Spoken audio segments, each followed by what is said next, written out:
Hey, what's happening? It's Nick with Lone Star Boot Reviews, and today I'm here with Zane Maddox from Snellville Shoe Repair.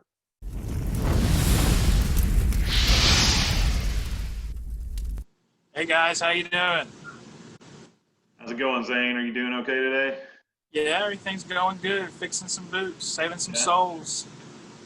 Hey, man, I appreciate you doing this with me. Oh, you're welcome. Thanks for having me. Yeah. So, why don't you start off just telling us a little bit about your company and how you got started in it? Okay, well, we're Snellville Shoe Repair, located in Snellville, Georgia, about 30 minutes east of Atlanta. Um, it's me and my dad. I started in probably about 2011, helping him like after school and stuff. I was about 14, 15 years old when I first started, just coming in after school and stuff, cleaning up the shop. I've been in the shop my entire life, just playing around and messing around just after, daycare or whatever. I've been in here since I was a toddler. So, um, basic stuff when I started out, just cleaning, sweeping, shining shoes, doing little rips and stuff like that. And then, just worked my way up from there, actually like fixing boots and shoes and, doing all these crazy full rebuilds now. But Dad's been doing it, same way, mostly his whole life. He started out when he was 14, 15, maybe even earlier. It was mid 70s, I guess. And, we've been in business 45 years, 46 coming up in January. So, That's awesome. same location. It's a bunch of old dirt in here. So Yeah. but it's been good to us. We're pretty well known in the area, and gaining more and more out of state work, mail in work. Uh, we're thankful. It's a great business. So yeah, love what we do.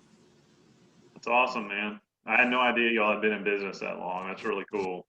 Yeah. Yeah. Well, my dad got into it from his brother-in-law, and actually a lot of our family is in the business. And my uncle, his brother-in-law, is the one that got him started. He's still in business today, and we're all, pretty local to each other, within an hour or two with one another. So we kind of all stick together.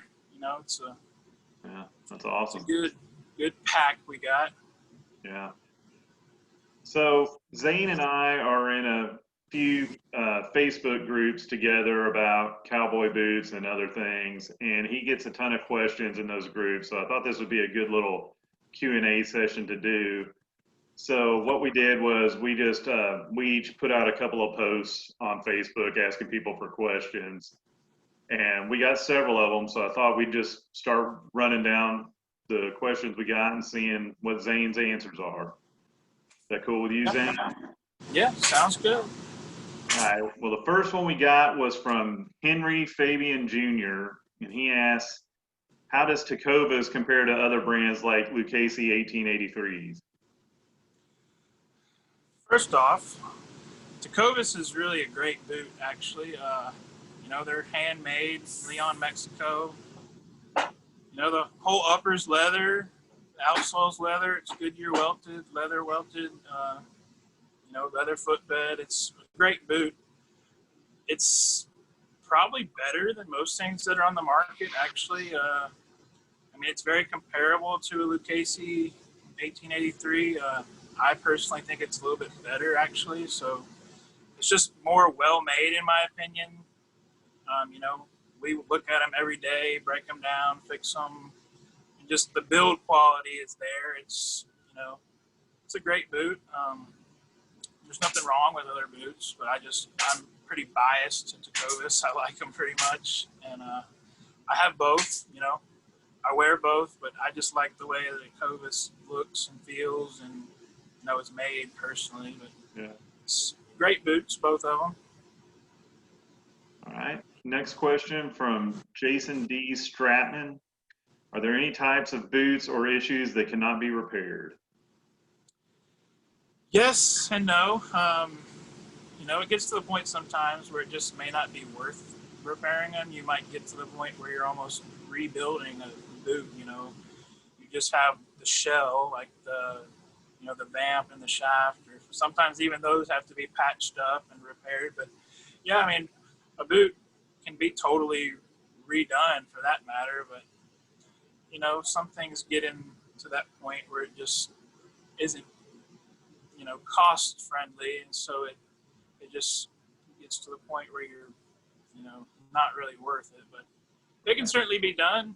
You know, anything can be fixed. You know, I see guys that completely put new shafts on them, you know, replace parts of the vamp and heel counter and all that. And, you know, it can be done, yes.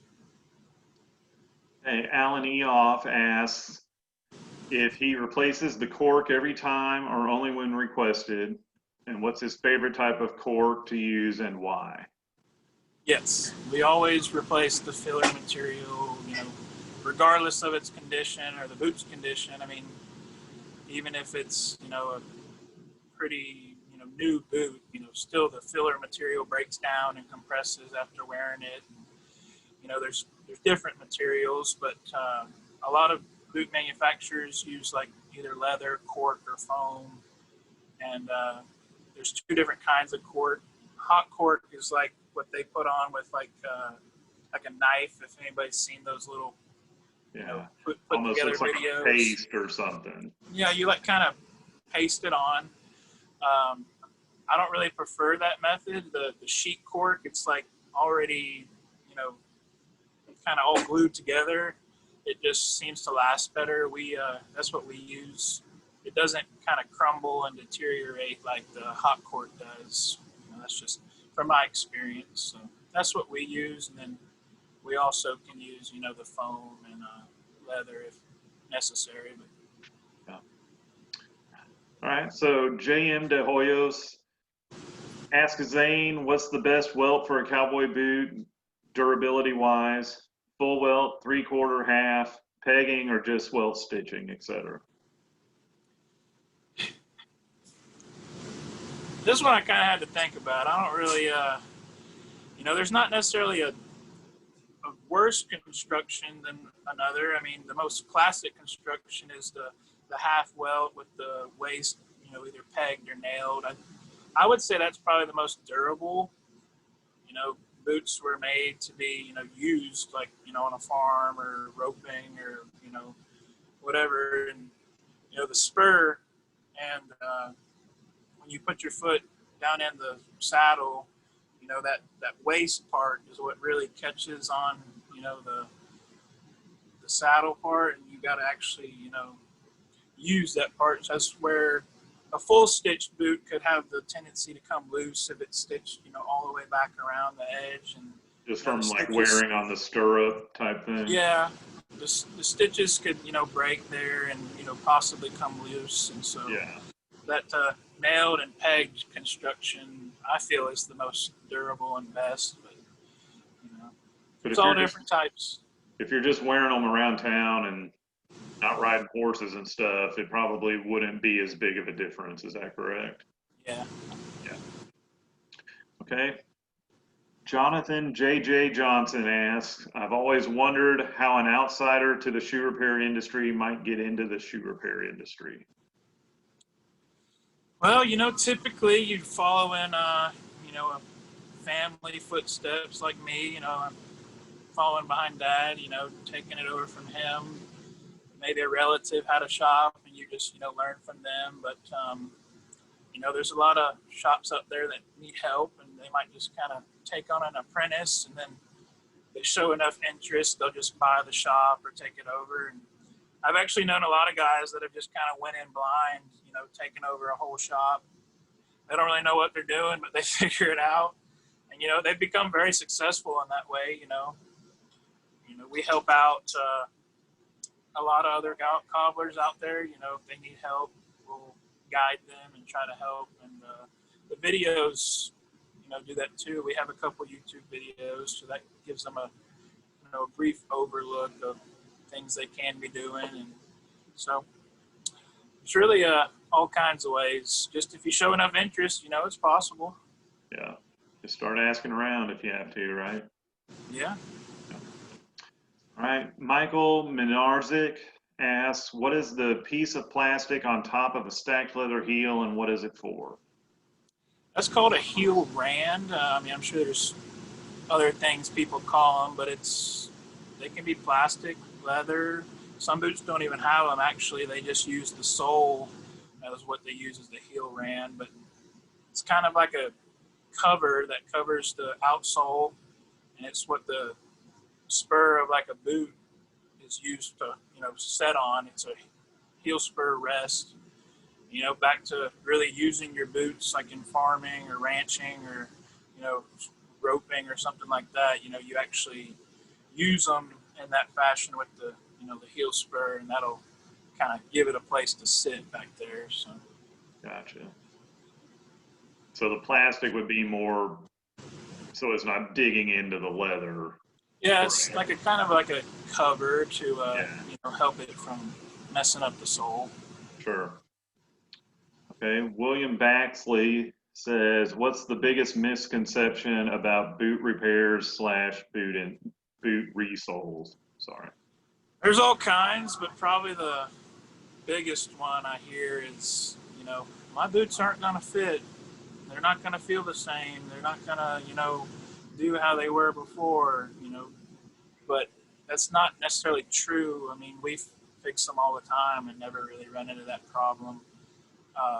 You know, it can be done improperly and it not fit right.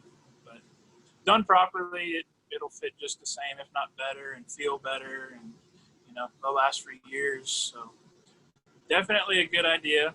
Get your boots fixed. Yeah. Most of them are expensive, man. Yeah. You know? You know, you're half the price, or, you know, depending on the boot, it could be much Yeah. less than half. You know, if it's a $200 or $300 boot. Yeah. You run Plus into you don't have to go through breaking them in again. Yeah. Yeah. Okay.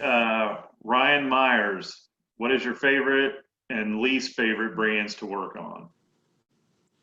Well, least favorite would be Ariat.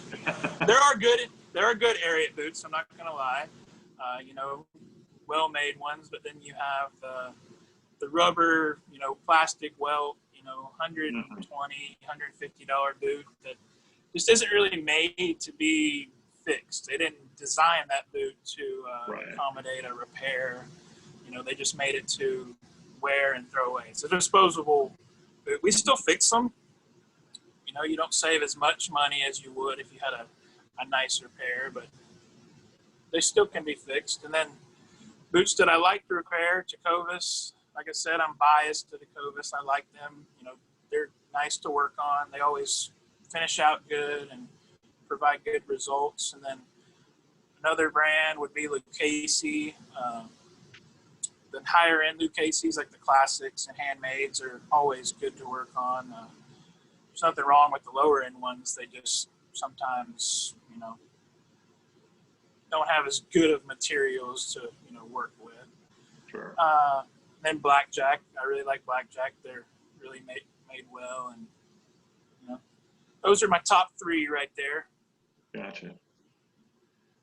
Okay, so you kind of went into this earlier, but he also asked, you know, what do you feel is better as far as filler material, cork, foam, or leather? Probably the leather. A lot of high-end boots, like I just was talking about, Lucchese and Blackjack, mostly use leather filler, at least on the higher-end Lucchese's. Some of the 1883s use foam and stuff like that, but leather is going to be the most comfortable. It's going to last the longest. It's not going to break down like the foam and cork does. It's just what you see in a lot of handmade boots, and it's the best in my opinion. Okay, Seth Dutton wants to know, why are lemonwood pegs considered high quality? That could go both ways. Some people would disagree that it's high quality. It is high quality. You know, a lot of high quality boots, high end boots have that construction. It's a very traditional way of making boots. You know, it's a process that's been around for ages. I mean, centuries. That's just how boots were made. Not even boots, but shoes too. It's a harder process to do, so that's another reason why it's desirable. It takes more time and skill and effort. You have to peg, you know, punch out each individual hole for the peg, and then you hammer each one in. It's said to last the best because the pegs, when they get wet, they swell and contract with the leather. So I personally don't think it's the greatest, but I can do it. And, you know, we do the full pegging. We can do one row of pegs, one row of brass, but I prefer brass nails. I think, you know, in a repair application, they last the best and it's not going to fail. I do see peg failure sometimes, so it's just, I like to make sure, you know, mine's not going to come apart. So. Sure. Yeah, I've had some boots with lemon pegs that they just fell out. You know, Yeah, you just lose exactly. them from time to time. I see that all the time. I mean, some people are dead set on it. They're like, oh no, I want lemon wood pegs or nothing. And I'm like, okay, but you know, I bring it to their attention. I'm like, you know, there is a possibility that, you know, it could fail. You know, I sometimes see them just completely pull off, you know, from away from the vamp. You know, the sole just come loose. So Yeah. I normally try to persuade somebody into the brass nails. You know, they actually go down and clinch down into the footbed and everything. So I've pretty much, I mean, maybe just on a rare occasion, seen some come apart, the nails, but I see a lot more failure with the pegs. So. Yeah, that's something that I'm not sure a lot of people realize is it doesn't just go straight in like a nail you would hammer into wood. It actually almost acts like a staple where it hooks on the end and grabs a hold. Yeah, they're called clinching nails because they go down there and they actually clinch you know, it goes through the sole, the actual upper vamp leather, and then down into the footbed and kind of rolls over. Yeah. All right, so Brandon Callahan wants to know how much can you stretch a boot without damaging it? Normally a half size. You know, you don't necessarily actually change the footbed or anything like that, but to an extent, you know, the footbed will stretch a little bit, but you can stretch the vamp a lot. You know, it'll give about a half a size.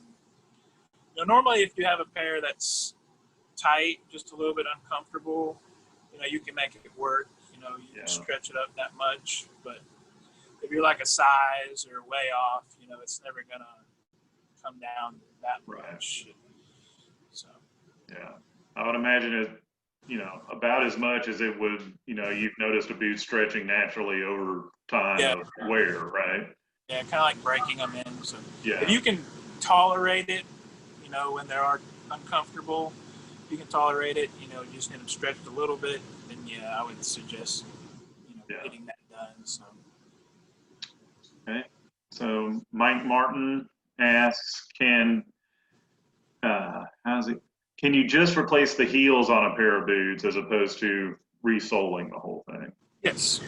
Yeah. Some people, you know, wear the half soles out or the sole out before the heel, and you can do a half sole, or the heels get wore out before the sole and just do the heel cap, that little black rubber piece on top of the base. So that can be done, yes.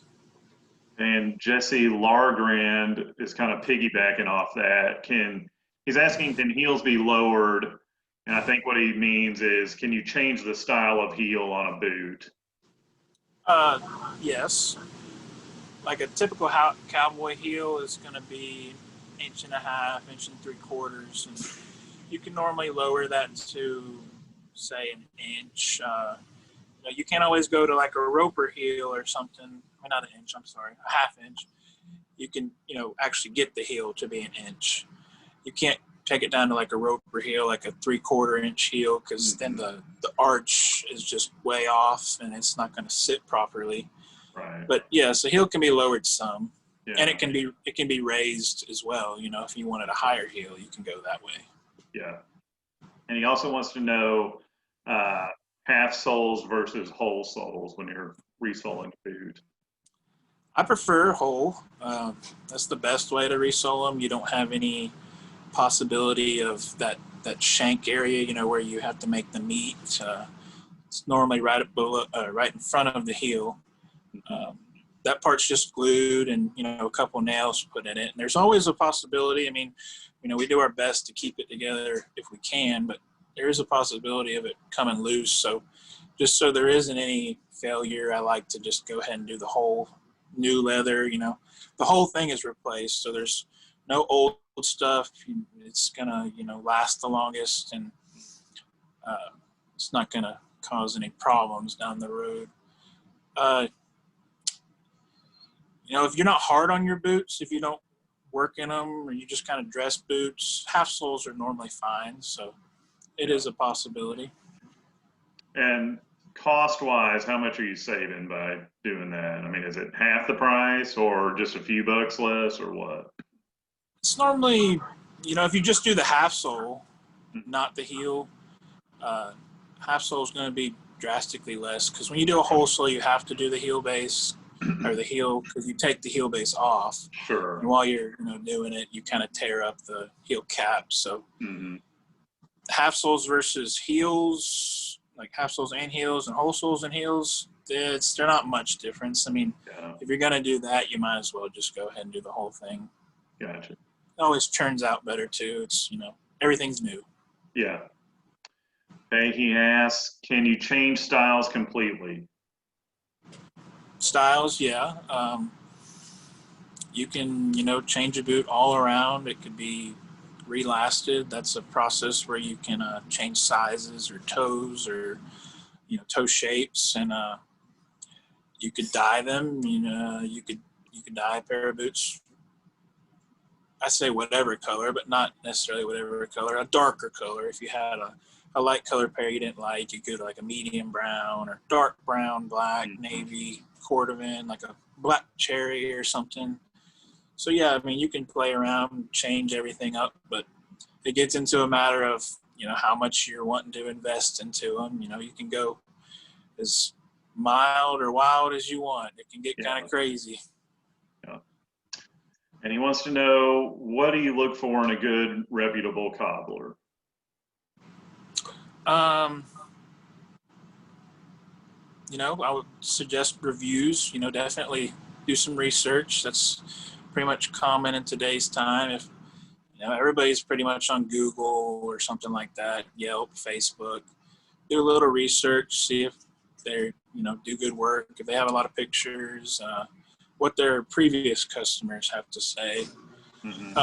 Then maybe go visit the shops, kind of feel them out, see if they're friendly, if they have a lot of work sitting around. If they don't, they might not do a very good job, but just see how they react to some basic questions. Like, we always pick our stitches, the original stitches, and our resoles if we are not replacing the welt. So maybe ask, what do you plan to do with the old stitches? What kind of leather do you use? Just basic questions. So let me ask you this: like, if I went into a shoe repair shop, or if somebody came into your shop, let's say, and you had the time to spend 5 minutes with them, would you be opposed at all to showing them a boot or shoe that you're working on to give them an idea of the quality of your work? No, I mean, that's actually something we do pretty often. Okay. We have several customers that have come in and say, what can I expect, or what is it going to look like? And I'll grab a boot off the shelf or go grab one I'm working on and explain to them what I'm doing. And I mean, somebody might be turned off by that, like a cobbler might say, why are you asking me all these questions? But I mean, anybody that's willing to show you that should be fine. They're not hiding anything. So. Yeah. I mean, if I went in and they didn't want to talk to me or answer any of my questions or got irritated, that probably tells me all I need to know. Yeah. Personally, from my standpoint. Yeah, they're going to kind of be an irritable person if there's ever a problem. Which, I mean, things happen. Problems happen. I mean, nobody's perfect. I try to work with somebody as best I can if they're not happy, but Yeah. you just do whatever you can. Yeah. Okay, so Malin Agrawal wants to know the best way to keep welt stitching clean. I'm assuming Yeah, he's talking about kind of white stitching, the yeah, double row white stitching or whatever. yeah. That one was it's a little tricky. You could I don't know of a way to really keep it clean besides maybe like a protectant spray, like a water and stain protectant. You can maybe shoot a little bit around that stitching. It's just a nylon or linen stitch normally, so that would definitely help. You mean like the suede protectant spray type stuff? Yeah, same thing. Same idea. You could try that, but to clean it once it gets dirty, we have a product called Foam Tex. It's like a suede leather cleaner, but it just kind of spray that on there and scrub it up a little bit. And that works pretty well, or just some kind of cleaner. Yeah. What I normally do, and this probably isn't the best way, but the way that I found gets it the cleanest for me is I'll take a bowl of water, warm water, and just put like 1 drop of dish soap in it. Stir it up a little bit, and it barely even gets foamy. But if you take a toothbrush and dip it in that, it works pretty well. You just got to make sure you wipe it clean afterwards and let it dry real good, and then I go ahead and condition the boots. Yeah, yeah. Truth be told, that Foam Tech stuff is probably very similar to just soap water. Yeah, yeah. Okay, so Renard Harris asks, he wants to know if a stain protection spray is good for light color ostrich boots. I mean, it probably do fine. Yeah. I just really recommend polishing, a boot. Keeping it polished with like a wax polish. That'll be as good a protectant as any. It's just like, kind of washing your car and waxing it. It's like a layer of protection that it'll make them look better too, shines them up, cleans them up. So. And ostrich, in my experience, is a pretty durable leather. Yeah, it'll stain from water like anything will if it's bad enough. Yeah. But it's a really good hide as far as durability goes. Yeah, it's very comfortable too. All right, so here's one that I wanted to know. What's the deal with JR soles? I see those all over the place, and I'll be honest, all the resole jobs I've ever did, I guess they just use house leather because I'm a penny pincher. But yeah. Are they worth spending the extra money? I guess Yeah. is my question. And what's different about them? It's well worth it. JR soles are kind of new to America, I should say. It was kind of originated in the Europe area. They're made in Germany, so it's a tanning process is what it goes through. That's how leather gets its strength.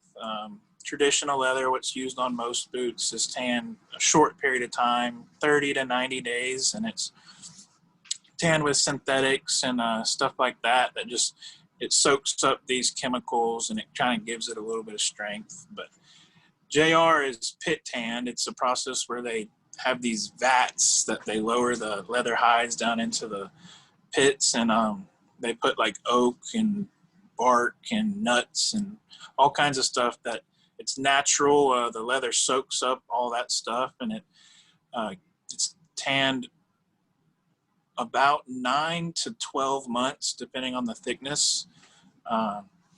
It's just a lot better of a leather. It has a natural, process instead of the synthetic, so it's, better.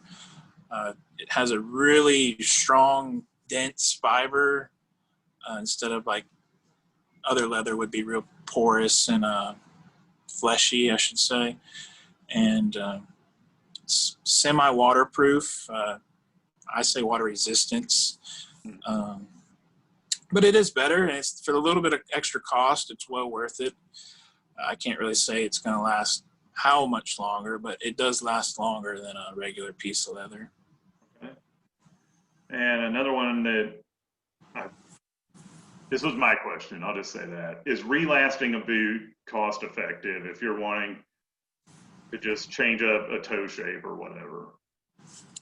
It is not a cheap process necessarily. I mean, you could get all kinds of prices. There's, Mhm. there's ways to cut corners and everything, no matter what you're doing, there's cheaper ways of doing things. But I mean, if you really like to boot, you say it was your grandfather's or father's, or, it's got sentimental value, or you just can't find a boot just like it.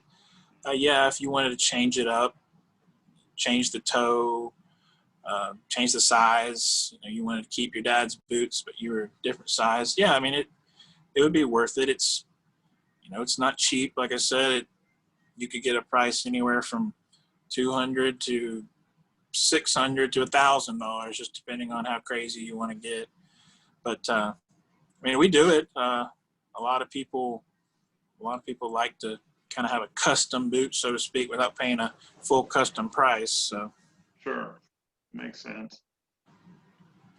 Okay, so this is Mark DeRousseau, I believe is how you say his name, and he's asked several questions. I figured we would end on this one and just kind of do a little quick hit. I'll run them off, and you just give me a real quick answer on them, if that's okay with you. Yeah. Okay. So, is the proper term for your profession a cobbler? Yep. Okay. Yep. How many years have you been doing this, and how did you get started? You kind of answered this already. Yeah, I kind of picked up on that at the beginning. About 8 or 9 years. I think it was 2011 when I first got in here. So yeah, Dad got me into it, of course, like we talked about. Sure. Today's society has a disposable mentality with so many items, where I think in the past people saved, repaired, and used most things until they were finished. Have you seen a change in why people repair footwear, and do most today do it for custom work or to be frugal? There's still a lot of nice things being built out there, handmade, built in the United States things, well worth repairing items. A lot of people do it for a necessity too. You could use it for work. We do a bunch of work boots, and it saves money in that way. A lot of people do like to do it to be flashy and, just dress up. But yeah, it's definitely something that's still around. We're busier than ever, so it's a good thing to do. Okay. College today has become very expensive, and many young people do not seem to be able to work to match their degree.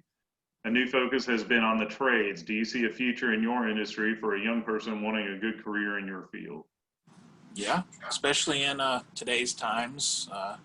More and more shops are closing every day. A lot of the younger generation doesn't want to take on a trade or shoe repair, boot making even. There's fewer and fewer every day. Yeah, with college being expensive, it is something to consider a trade. It's needed. It's always probably going to be needed. Working with your hands is not something everybody wants to do. So yeah, it's definitely a good business to be in. It's going to be around for, I'm sure, forever, I would think, unless we're all flying around in rocket ships or something. Right. But it's one of the oldest forms of recycling there ever was. So Yeah. yes, I think it's here to stay. When is the last time you were able to work on a pair of shoes or boots for yourself? I actually, believe it or not, don't wear out my stuff that bad. It's funny how that works, I guess. I'll clean my boots and shoes up, but I don't really, like I said, wear them out that bad. I don't think there might have been a few pair I've resold, but I don't drag my feet, I guess. So, Yeah.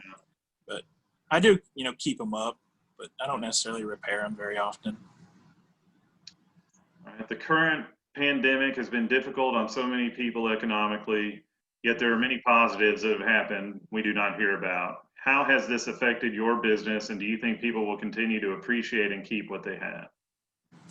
It's really crazy times right now. I mean, I know people that can't hardly pay their bills in this industry, and then we're busier than we can be. So I don't know. I mean, I think it's in a lot of ways, you got to be aggressive, get out there, promote yourself, being a part of those groups, I've been trying to, you know, make people aware that boot repair is a thing, and, you know, we're willing to do it. There's a bunch of guys out there that do mail-ins, and, you know, you just got to do everything you can. You can't just sit there and feel sorry for yourself. You got to really try to promote yourself and show people what you can do, no matter the business or trade.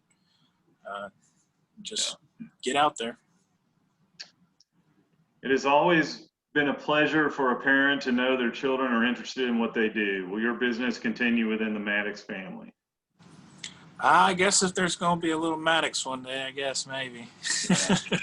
If that kind of depends on them too, huh? Yeah, if they want to take it up, I mean, it's one of those things, you either love it or hate it, I guess. You know, I've heard of people that are like, oh, my son wants nothing to do with what I did, and they want to go to college and all that. But, you know, I considered it both ways. I'm like, you know, it's been good to us, the business has, and I wasn't crazy about college. So, yeah, I mean, it's definitely a possibility for anybody to take on their family's footsteps. Man, well, that's all the questions we got. Oh, man. I know. Went quicker than I was thinking it would.